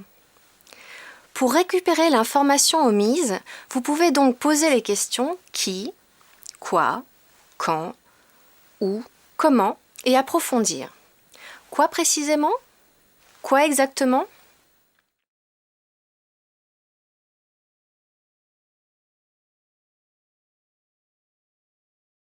Maintenant, intéressons-nous à la distorsion. En distordant la réalité, nous pensons être capables d'imaginer de nouveaux aspects du futur. Cela nous apporte une certaine réassurance par rapport à l'incertitude de l'avenir. Par contre, la distorsion est un problème lorsque nous imaginons des événements négatifs devant lesquels nous sommes sans ressources. Le pire étant que la plupart du temps, nous ne nous rendons pas compte que ce n'est pas la réalité mais notre propre perception. Par exemple, une personne peut penser que si son patron n'a pas répondu à son email, c'est parce qu'il n'est pas satisfait du travail qu'elle a fourni, alors qu'elle ne dispose absolument pas de cette information. Il est possible de faire des distorsions positives, mais distorsions quand même. Par exemple en pensant « si le directeur me donne autant de dossiers, c'est qu'à la fin il y aura une bonne prime », alors qu'on ne dispose pas non plus de l'information. Voici quelques exemples de distorsions et de questions pour les remettre en question. Je comprends pourquoi tu as fait ça. Alors comment tu fais pour comprendre? Tu n'es pas à la hauteur pour ce poste. Sur quoi fondes-tu ton jugement? Tu vas me mettre en colère. Comment exactement puis-je te mettre en colère? Tu es bien calme, tu dois être fatigué. Quel lien entre le fait que je sois calme et la fatigue? Lorsque vous faites face à une distorsion, vous pouvez vous poser les questions suivantes. Comment le sais-tu? Comment exactement cette cause peut avoir cette conséquence? Ou qui a dit cela? Intéressons-nous maintenant à la généralisation. Pour traiter l'information, notre cerveau la découpe et la catégorise. Nous allons ainsi choisir une expérience, une image, un son, un ressenti qui sera le représentant pour toute une catégorie d'expériences. En généralisant, nous considérons une catégorie d'expérience comme universelle. Voici quelques exemples de généralisation. Lorsque je dis « on ne doit jamais faire confiance à quiconque au bureau », je généralise une expérience désagréable de trahison d'un collègue dans le passé. On est ici dans le domaine des croyances que nous avons au sujet du monde. Voici quelques exemples de généralisation et de questions pour les remettre en question. J'ai toujours eu du mal à m'exprimer en réunion. Toujours? Je dois développer cette nouvelle activité. Mais que veux-tu au final? Je ne peux pas le faire. Qu'est-ce qui t'arrête? Que va-t-il se passer si tu le fais? Lorsque l'on généralise, des questions qui nous amènent à penser nous permettent d'avoir accès à de plus larges perspectives. Vous pouvez donc poser les questions. Toujours? Jamais? Tout le monde? Imagine que tu puisses. Que se passerait-il? Qu'est-ce qui t'arrête? Je vous propose maintenant de compléter les phrases du questionnaire avec des exemples d'affirmations que vous avez eues ces derniers jours. Je suis toujours. Je dois. Je suis obligé de. Je ne suis jamais. J'ai à. Je ne peux jamais. Arrêtez-vous maintenant et revenez à votre liste en vous posant 3 questions. Que se passerait-il si je ne le faisais pas? Quand ai-je décidé de cela? Est-ce que cette affirmation est vraie et aidante pour moi actuellement? Vous pouvez maintenant revisiter votre première liste en remplaçant les formules du début par « je choisis de ».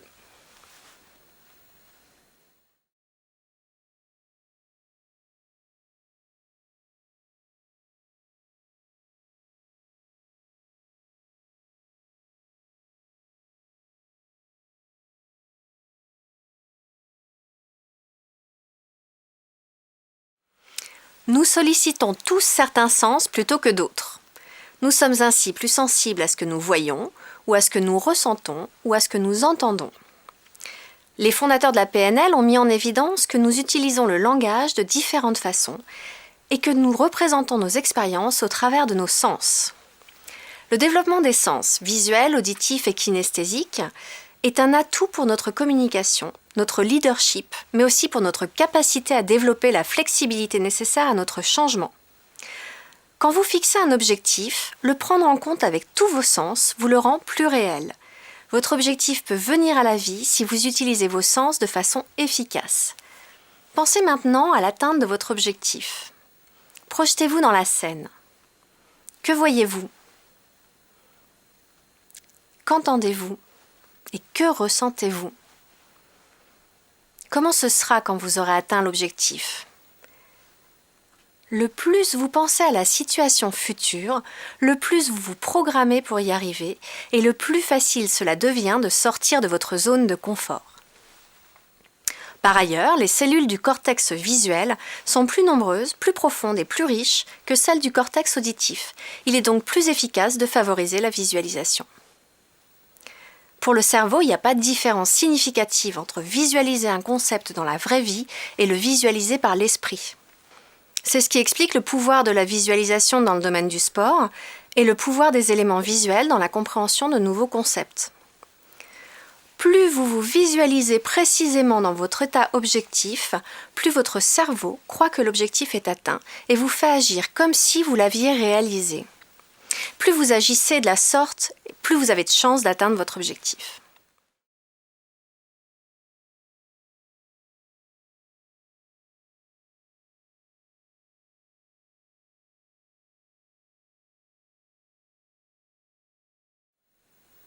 Les défis de notre quotidien peuvent être différenciés entre la technique ou l'adaptation. Les défis techniques sont des défis qui se jouent au niveau du développement de l'information. Ils apportent un développement du savoir. C'est comme ajouter un logiciel à votre ordinateur. Ils permettent de développer une connaissance. Au contraire, les défis d'adaptation nous amènent à explorer l'extérieur de notre zone de confort.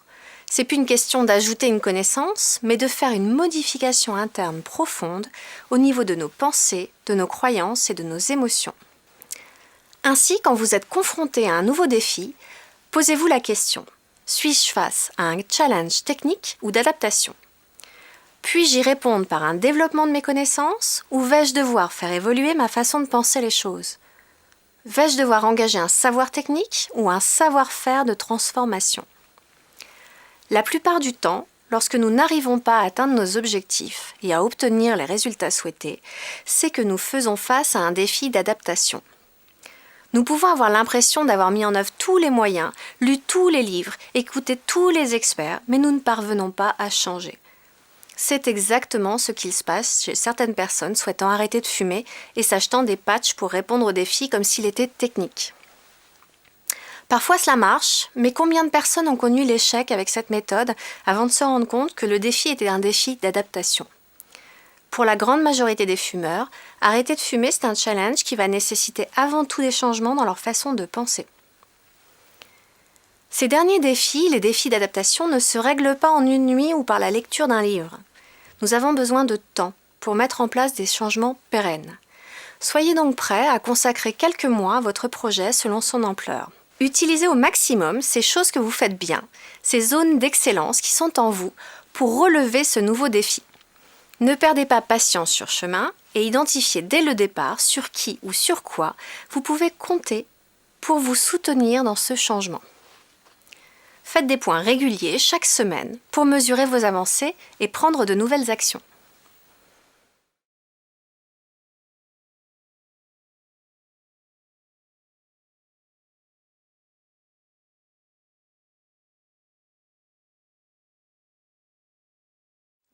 Garder un comportement flexible est une étape qui fait merveilleusement lien avec le présupposé de la PNL. La personne ayant le plus de flexibilité de réflexion et de comportement dispose de plus d'influence. Accepter le changement en développant un comportement flexible vous permet de développer vos possibilités et de réduire votre stress.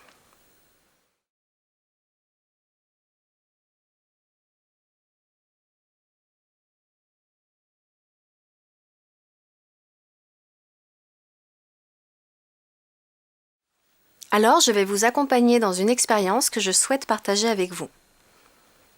Identifiez une situation passée qui était complexe, difficile, stressante, mais pas douloureuse. Une situation pénible que vous n'aviez pas envie d'affronter, vous pouvez la noter aussi. Une fois que vous avez identifié cette situation, pouvez-vous la revivre un instant et identifier votre manière de penser à ce moment-là, votre comportement dans celle-ci. Fermez les yeux et pensez, qu'avez-vous ressenti à ce moment-là? Identifiez si c'est un moyen habituel que vous avez de réagir à une situation difficile. Ouvrez les yeux et écrivez maintenant Comment vous vous sentez dans ce type de situation? Identifiez ce que vous pensez en général dans ces moments-là. Comment agissez-vous? Y a-t-il un comportement type que vous adoptez? Maintenant, prenez un pas de recul par rapport à cette situation et identifiez 3 ou 4 avantages. À présent, je vous propose une pratique. Les yeux fermés. Laissez-vous guider par ma voix. Respirez et prenez conscience de l'air qui entre dans votre bouche et emplit vos poumons. Tout en gardant la conscience de cette circulation de l'air, je vous invite à le qualifier. Est-ce que l'air est sec? Est-ce qu'il est humide? Est-ce qu'il est chaud? Est-ce qu'il est froid? Et tout en gardant cet air à l'esprit, prenez conscience de la sensation du poids de votre corps sur la chaise et maintenez la coexistence des deux sensations. L'air que vous respirez et le contact de votre corps avec la chaise. Les deux sensations coexistent et vous pouvez maintenant accueillir un bruit que vous entendez dans votre environnement. Les 3 sensations coexistent maintenant. Vous pouvez ajouter un deuxième son et les 2 sons coexistent. C'est un peu comme une musique. Ajoutez une nouvelle sensation. Qu'est-ce que vous ressentez dans votre main droite? Elle touche quelque chose? Comment est-ce? Quelle est la texture que vous ressentez?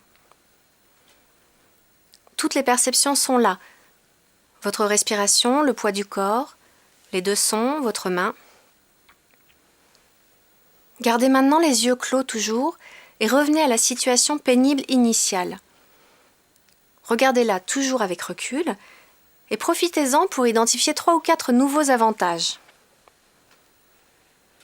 Quand vous les avez, vous pouvez ouvrir les yeux.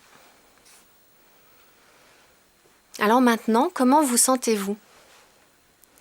Comment considérez-vous cette situation? Sûrement différemment et de façon nettement plus positive, non? Mais alors, qu'est-ce qui a changé entre maintenant et il y a 3 minutes? Ce qui a changé, c'est votre état interne. C'est vous qui avez changé, c'est pas la situation. Ce qui s'est modifié, c'est votre regard sur la situation. C'est donc votre état interne qu'il faut changer si vous voulez être plus flexible face aux événements. Au cours de cet exercice, ce qui se passe, c'est que nous basculons entre 2 zones de notre cerveau. Nous passons du système limbique au cortex préfrontal. Et le système limbique nous rend stressables si nous ne maîtrisons pas la situation. Par exemple, j'ai connu une collègue qui savait qu'à chaque fois qu'elle allait rencontrer son supérieur, elle allait entrer dans un état de panique au point d'avoir des boutons qui lui poussaient sur la figure dès que le chef faisait son apparition. Elle avait littéralement créé un automatisme et n'était pas franchement dans la flexibilité. En entrant dans ce système, on entre en contact direct avec les émotions et particulièrement la peur, ce qui amène à des comportements de refus, de cloisonnement, d'isolement, d'échec, d'immobilisme, de stress. Activer son cortex préfrontal est par contre idéal pour penser et traiter des situations complexes ou inconnues. Comme nous avons accès à la pensée, la gestion de la crise est beaucoup plus facile. En activant notre cortex préfrontal, nous accédons à des ressources permettant l'adaptation au changement et la possibilité d'ouverture, d'apprentissage, de réflexion, d'adaptation, d'efficacité et de sérénité. Lorsque nous basculons du système limbique au cortex préfrontal, nous activons la pensée et ne sommes plus dans la réaction émotionnelle. Penser dans un moment qui crée du stress est possible en changeant son point de vue sur la situation. Pour changer son point de vue sur la situation, il est nécessaire de se questionner, de recadrer.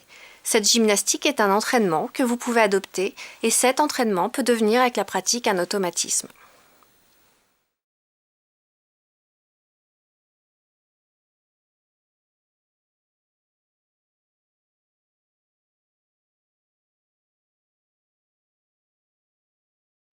La visualisation positive est utilisée depuis des décennies dans le domaine de la préparation mentale des sportifs de haut niveau.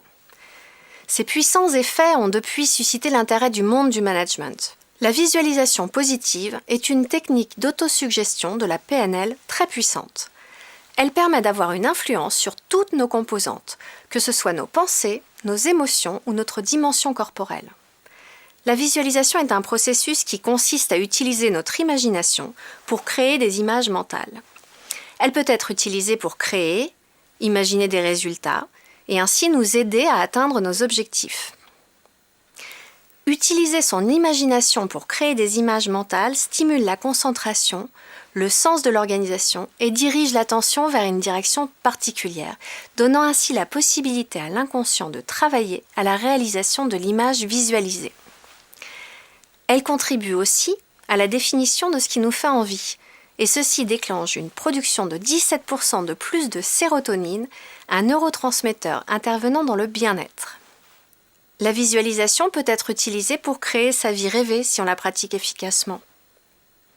Alors comment l'utiliser efficacement ? Les relations entre visualisation et inconscient sont importantes. Il convient donc d'être prudent. En observant une personne qui visualise le pire d'une situation, nous pouvons fréquemment nous rendre compte qu'elle mettra inconsciemment en œuvre tout ce qui lui est possible pour que le pire advienne et que sa vision catastrophe initiale se réalise. Ça finit en général par un « ah ben voilà », je l'avais dit, qui viendra renforcer sa croyance négative. Mais la même énergie peut être utilisée positivement pour la réalisation d'objectifs ayant un impact positif, significatif sur sa vie. En effet, comme je l'ai dit, pour le cerveau, il n'y a pas de différence significative entre visualiser un concept dans la vraie vie et le visualiser par l'esprit. La visualisation consiste à utiliser un mélange de mémoire et d'imagination pour créer des images mentales positives et ainsi concentrer son esprit conscient et inconscient sur un objectif spécifique. La visualisation est obtenue dans l'instant présent. La description de nos images mentales et de leurs composantes se fait dans le présent. Comment nous nous sentons ? Quelle émotion nous ressentons ? Quelle est la réaction des autres personnes présentes dans cette image dans le présent ? La clé pour une visualisation efficace, c'est de la détailler, de la rendre la plus précise possible. Plus la visualisation est vivante, plus rapidement nous nous mettons dans la disposition mentale nous permettant de réaliser l'objet de celle-ci.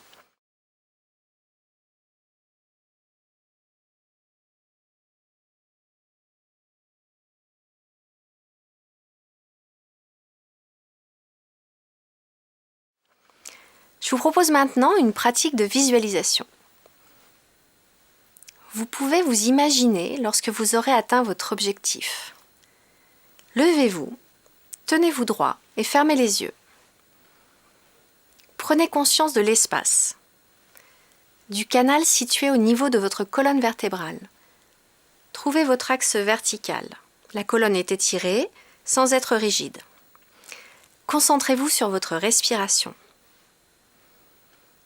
Et amenez votre attention sur un moment futur où vous aurez atteint un objectif important pour vous. Vous êtes maintenant à cet endroit. Projetez-vous dans l'image que vous êtes en train de créer. Ressentez le goût dans votre bouche, la lumière de votre bureau ou de l'extérieur. Écoutez le bruit de cet environnement à ce moment-là. Est-ce que vous êtes seul ? Est-ce que vous interagissez ? Quelles émotions ressentez-vous physiquement et émotionnellement ? Rendez cette image de plus en plus précise. Explorez comment c'est d'avoir atteint cet objectif qui compte vraiment pour vous, jusqu'à avoir enrichi cette exploration avec tous vos sens. Nous pouvons utiliser la visualisation positive pour trouver la motivation d'atteindre nos objectifs, qu'ils soient professionnels ou personnels.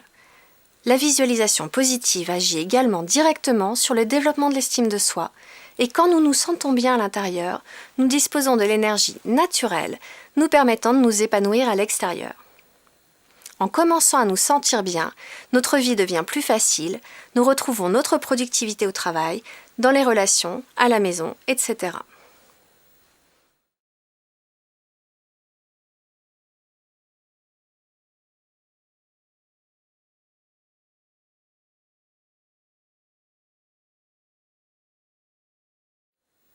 Alors, vu de l'extérieur, il semble évident que certains comportements et actions n'aident pas vraiment et ne permettent pas d'agir de sorte à résoudre les problèmes dans l'ici et maintenant. Pourtant, cette conscience n'est pas si facile pour soi-même. Partons maintenant à la découverte de l'auto-sabotage. L'auto-sabotage, c'est un ensemble d'attitudes, de comportements, d'habitudes plus ou moins conscientes qui empêchent la réalisation d'actions nécessaires à la réalisation d'un problème.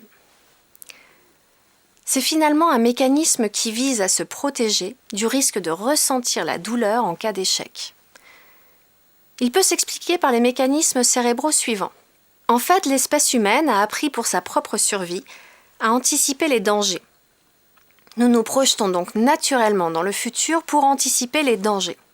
Et nous gardons en mémoire nos besoins non satisfaits du passé et les projetons dans le présent, même s'ils ne sont plus une réponse adéquate à la réalité de la situation. Ces besoins sont le besoin d'amour, de sécurité, d'approbation ou de valorisation. Et en plus, le cerveau surestime les menaces, par instinct de survie, et sous-estime les ressources dont nous disposons, par instinct de préservation. Ce qui est à l'origine de tendances à se sous-estimer ou se concentrer sur ses erreurs. L'autosabotage, c'est ainsi un processus personnel complexe et tragique, qui va à l'encontre de nos propres pensées et envies. Alors l'autosabotage, il peut prendre la forme de consommation d'alcool, de médicaments, de stupéfiants, de procrastination, de grignotage, alors qu'on suit un régime, ou plus discrètement de rougir, de se taire alors qu'on voudrait parler. En fait, il correspond souvent au fait d'écouter ce que dit notre petit critique interne qui commente nos actions à longueur de journée. Arrêtons-nous quelques instants sur 4 des mécanismes d'autosabotage les plus répandus. Le premier, ça consiste à étouffer ses émotions. Étouffer ses émotions, c'est faire tout ce qui est en son pouvoir, toutes les actions possibles, plutôt que de regarder son émotion en face. Cela peut prendre la forme d'un shopping compulsif, lorsqu'on est rempli de colère, après une injustice au travail, ou de consommation d'alcool pour couvrir la peur liée à un entretien le lendemain.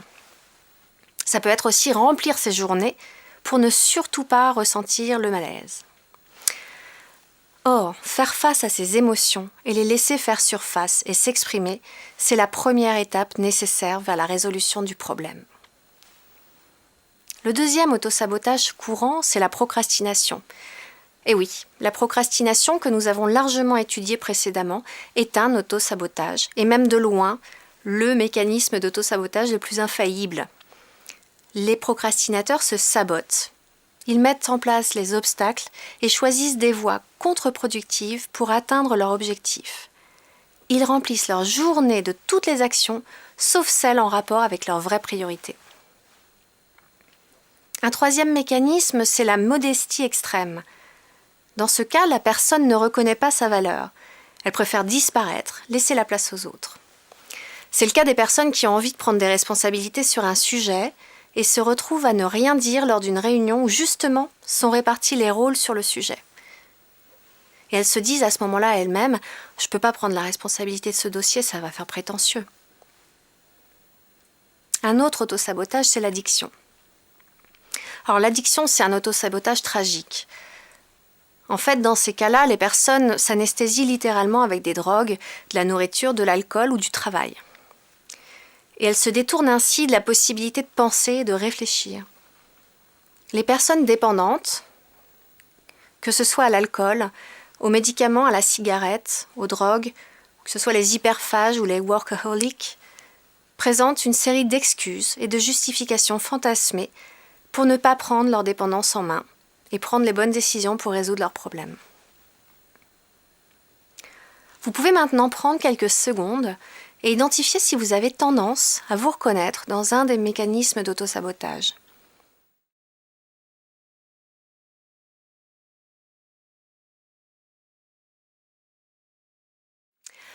Alors que faire pour arrêter de se saboter ?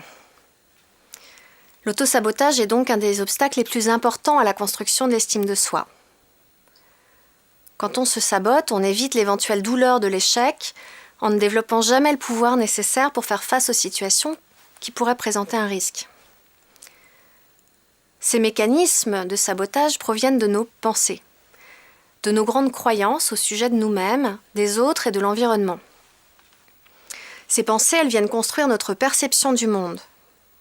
qui a plus à voir avec l'imagination qu'avec une réalité qui serait partagée par les autres. Alors voici des idées d'intervention pour réduire votre recours aux mécanismes d'autosabotage. Apprenez à identifier les alertes, déjà, qui vous permettront de reconnaître ces mécanismes. Est-ce que vous vous créez des excuses, vous accusez les autres ou les situations d'une mauvaise pratique que vous auriez eue?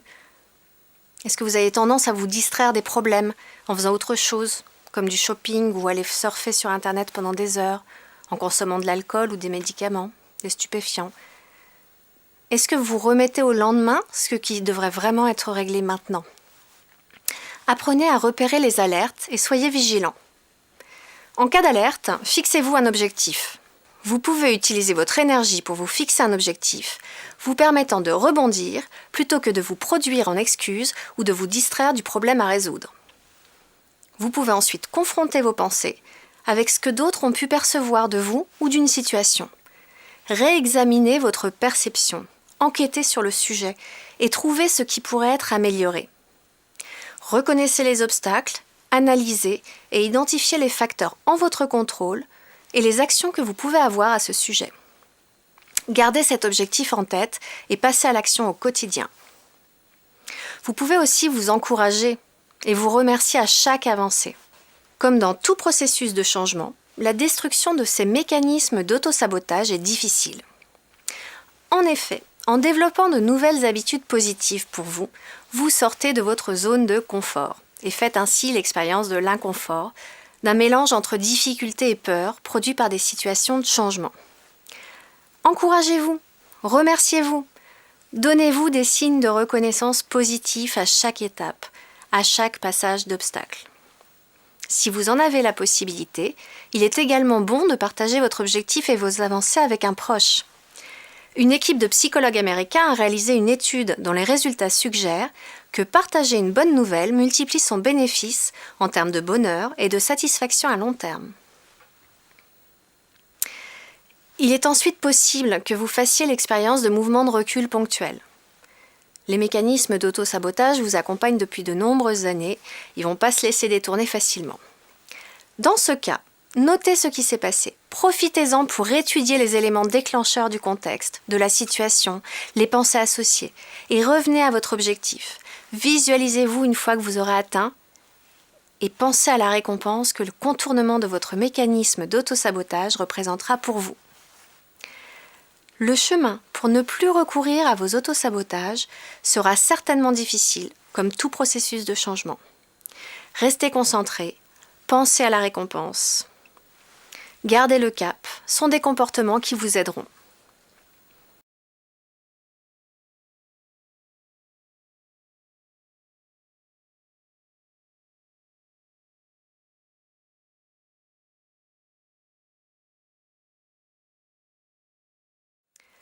Vous avez défini vos objectifs avec des indicateurs.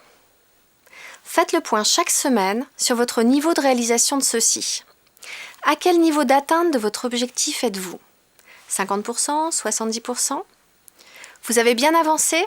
Faites le point sur toutes les actions que vous avez menées. Que reste-t-il pour réaliser votre objectif ? Remerciez-vous pour le travail accompli chaque semaine.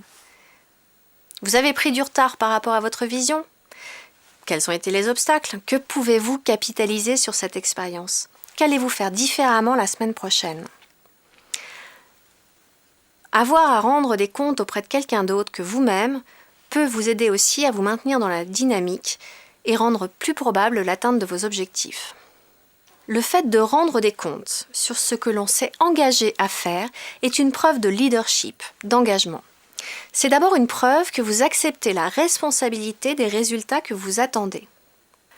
L'environnement ou les circonstances ne sont jamais responsables, mais vous l'êtes. Aucune organisation ne peut croître ou prospérer tant qu'un leader n'apparaît pas et ne prend pas de responsabilité. Lorsque cela arrive, de nombreuses nouvelles possibilités s'ouvrent. Alors, comment développer la responsabilité de vos actions et rendre des comptes efficacement ? Vous pouvez parler au jeu. Ce n'est pas nous, c'est de vous qu'il s'agit. Vous pouvez être spécifique au sujet des décisions prises, des résultats obtenus. Et en cas d'échec, Pas d'auto-apitoiement, mais de la simple acceptation de vos responsabilités, de la capitalisation et de l'engagement pour mieux faire. Vous pouvez mener des actions immédiates pour corriger les problèmes. Ne perdez pas de temps à jouer les victimes ou à accuser les autres de vos échecs. Vous pouvez embrasser la responsabilité de vos succès, capitaliser et faire pousser les graines du succès.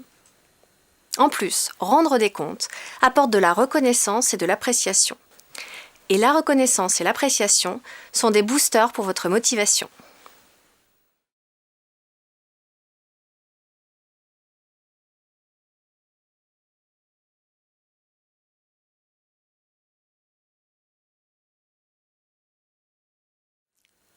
Nous avons vu dans la définition des stratégies que le suivi et le pilotage de l'avancement vers l'atteinte de l'objectif a lieu en permanence.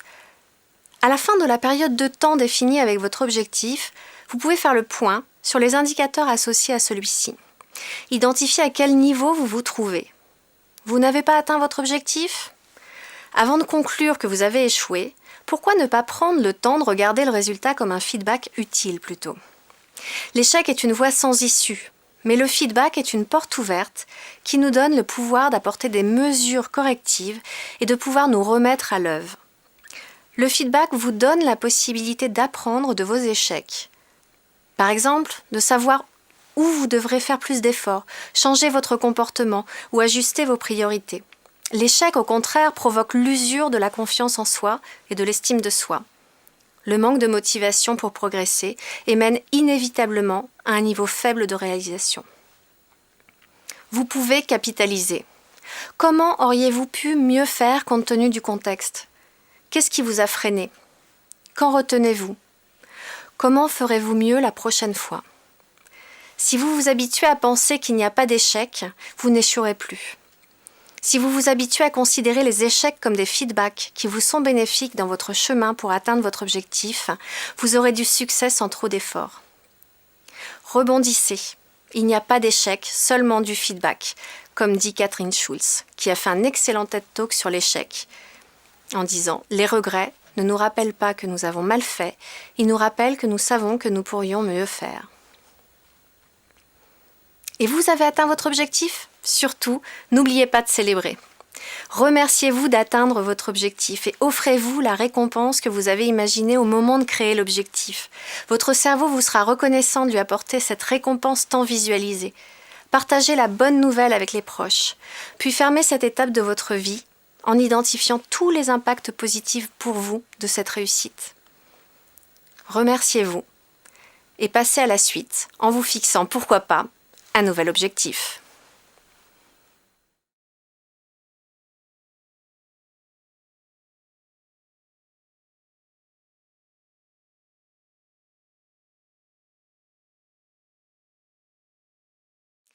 Nous avons exploré ensemble une méthodologie puissante permettant d'accroître l'efficacité professionnelle. Je vous propose maintenant de clore cet échange par un temps que vous vous offrez pour créer votre plan d'action efficacité professionnelle. Vous pouvez maintenant sélectionner les techniques qui sont les plus compatibles avec votre mode de vie. Et vous pouvez à présent établir votre plan d'action en définissant vos objectifs, votre plan et déterminant pour chaque ligne vos indicateurs de succès. Je vous remercie de votre attention dans ce cours et vous dis à très bientôt.